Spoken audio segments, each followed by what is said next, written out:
കൃഷ്ണ. ഓം ജ്ഞാനതിമിരാന്ധസ്യ ജ്ഞാനാഞ്ജനശലാകയാ ചക്ഷുരുന്മീലിതം യേന തസ്മൈ ശ്രീഗുരവേ നമഃ. പീതാംബരം കരവിരാജിതശംഖചക്രകൗമോദകീ സരസിജം കരുണാസമുദ്രം രാധാസഹായം അതിസുന്ദരമന്ദഹാസം വാതാലയേശമനിശം ഹൃദി ഭാവയാമി. നമ്മളിന്ന് ഒരു ചെറിയൊരു കഥയാണ് പറയാൻ പോകുന്നത്. ഒരു ഹർപാൽ എന്നു പേരുള്ള ഒരു ഭക്തൻ, ഭഗവാന്റെ ഒരു ഭക്തനുണ്ടായിരുന്നു. അപ്പോൾ അദ്ദേഹം ഈ ഭഗവാന്റെ കഥകളൊക്കെ സത്സംഗത്തിൽ ഭഗവാന്റെ കഥകളൊക്കെ കേട്ട് അദ്ദേഹത്തിന് അതിനോട് വല്ലാത്തൊരു ആസക്തി, ഒരാകർഷണം ഉണ്ടായി. അപ്പോൾ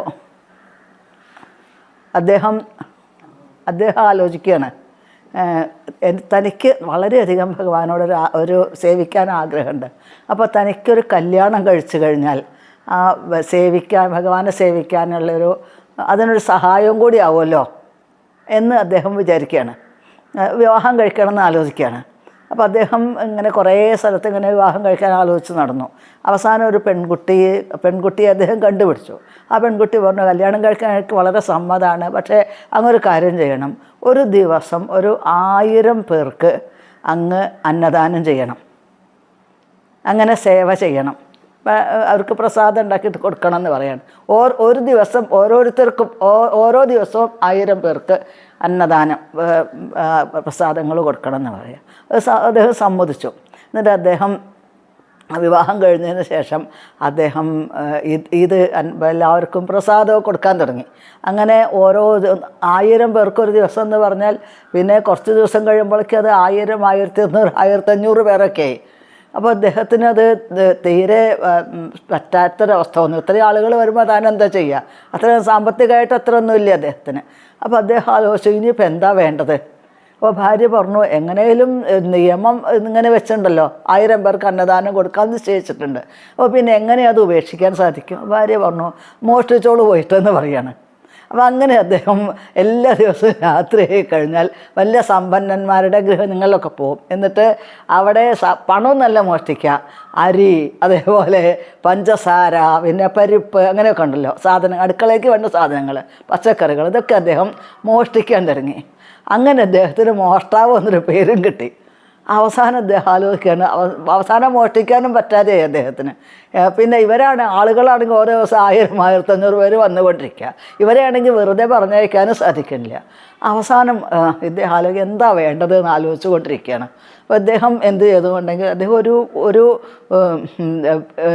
ഇതിൻ്റെ റോഡിൻ്റെ വഴിയുടെ സൈഡിലാണ് അദ്ദേഹം ഇങ്ങനെ ഒരു സിമൻറ്റ് ബെഞ്ചിൽ അദ്ദേഹം ഇങ്ങനെ ചാരിയിട്ട് ഇരുന്ന് എന്ത് വേണം ഞാൻ എന്ന് ആലോചിക്കുകയാണ്.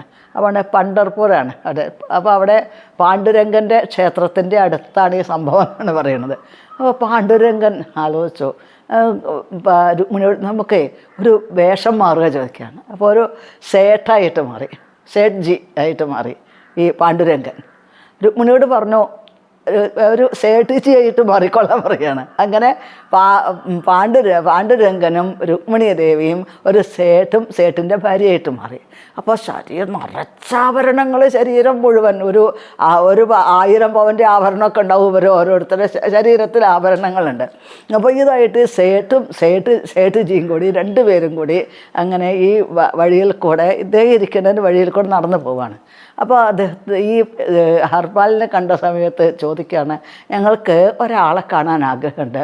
ഈ ഗ്രാമത്തിൽ ആളുകൾക്ക് ധാരാളം അന്നദാനം കൊടുക്കുന്ന ഒരാളുണ്ടെന്ന് കേട്ടിട്ടുണ്ട്. ഹർപാൽ എന്നാണ് ആളുടെ പേര്. അപ്പോൾ അദ്ദേഹത്തിനെ കാണാൻ പറ്റുമോ, സാധിക്കുമോ എന്ന് ചോദിക്കുക.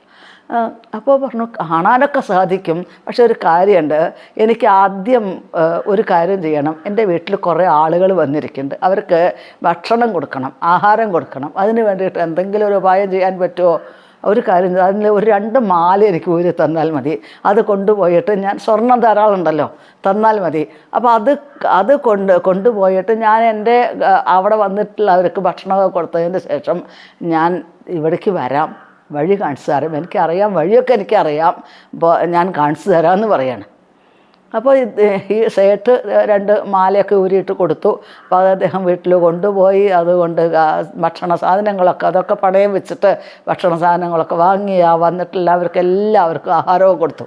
അതിനുശേഷം തിരിച്ചു വന്നിട്ട് പറഞ്ഞു, ഈ ഹർപാലിനെ കാണണം എന്നുണ്ടെങ്കിൽ ഒരു കാട്ടിൽ കൂടെ പോകണമെന്ന് പറയാണ്.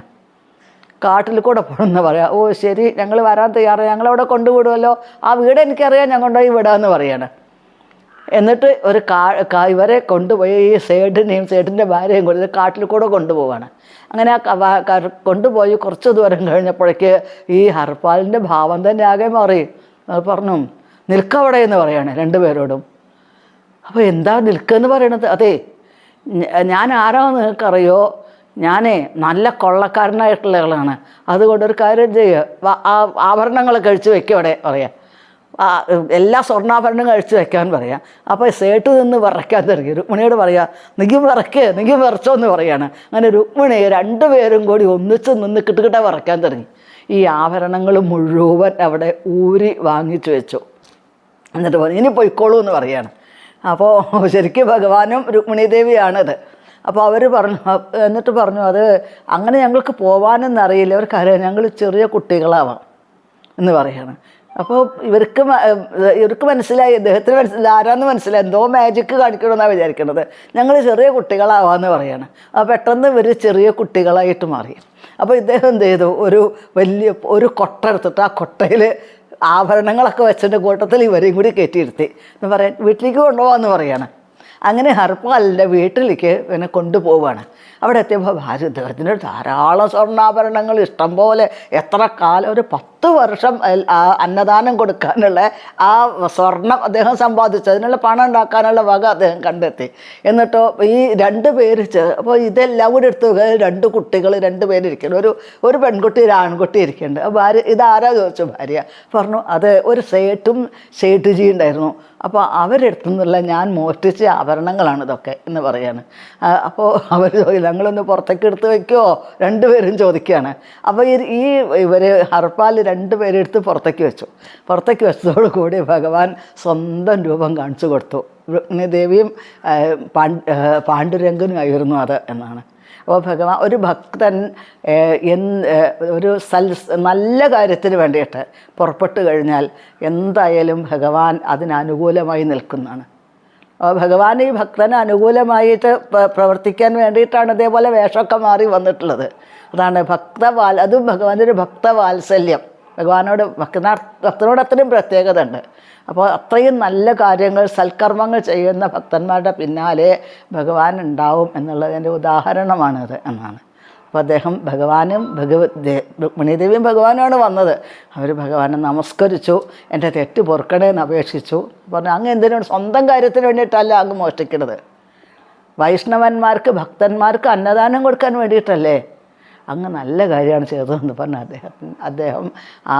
അദ്ദേഹത്തിനെ കുടുംബത്തിനെയൊക്കെ ഭഗവാൻ അനുഗ്രഹിച്ചു. അവർ പരമഭക്തന്മാരായിട്ട് മാറി എന്നാണ്.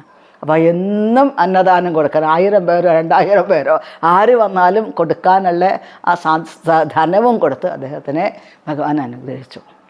അപ്പോൾ നമ്മൾക്കെല്ലാവർക്കും മനസ്സിലാക്കേണ്ട ഒരുപാട് തത്വങ്ങൾ ഇതിലുണ്ട്. ഭഗവാൻ ഇപ്പോൾ ധനം ഉപയോഗിക്കേണ്ടത്? ധനം ഉണ്ടായിക്കഴിഞ്ഞാൽ അത് ധർമ്മയിക ഫലം എന്നാണ്. ധാർമ്മികമായിട്ട് ചിലവഴിക്കണം അതിനെ. ആ ധാർമ്മികമായിട്ട് നമ്മളതിനെ ചിലവഴിക്കുന്ന സമയത്ത് ഭഗവാൻ അതുകൊണ്ട് സന്തോഷിക്കുന്നു, നമ്മളെ അനുഗ്രഹിക്കുന്നു. അപ്പോൾ എങ്ങനെയാണ് സാധിക്കുന്നത്? ഭഗവാനെ ഭജിക്കുന്നത് കൊണ്ടാണ്.